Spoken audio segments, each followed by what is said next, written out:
My name is Ronald Johnson.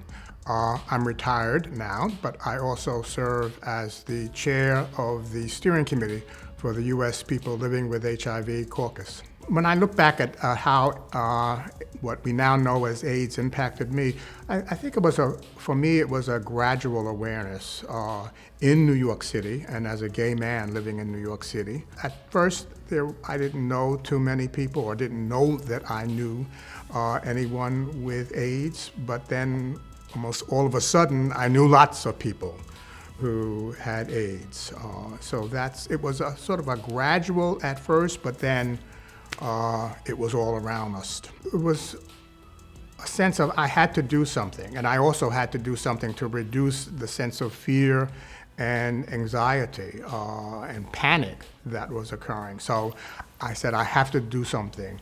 And I also was beginning to hear, at this point, Gay Men's Health Crisis, GMHC, had just begun working or starting. So taking that sense of I need to be involved and then wanting to find out, well, what's going on, I began working as a volunteer at GMHC. And this was in the spring of 1984.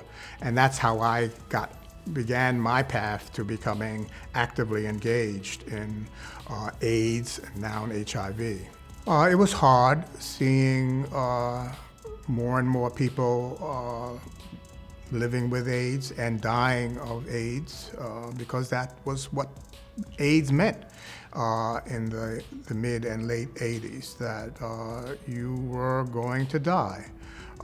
And having to do all that we could as volunteers and for the staff that were working at GMHC, doing all that we could to help that process, help the people as they went through that process. So it was very daunting to be a part of that, but also for me, a good feeling that again, as I have said, that I was doing something, that I was being as responsive as I could to what was happening within my community. I think people, including young people, definitely need to know the history of HIV and AIDS. They need to know how it impacted people. They need to know about that stigma and discrimination and how the government was absolutely neglectful of HIV in the early years. I would certainly steer people to that history. I mean, while it is still there and not lost, and that was really one of my fears, is that we may lose that history and lose sight of awareness of the people that were there, who worked. We can't erase that. As horrible as this epidemic has been, and it still is, and the lives that were lost, we grew. We grew as a community, we grew as individuals. And that is a blessing that or paradoxically, a blessing that has come out of this epidemic. We are better individuals, we are a better community for having dealt with this, and we've survived.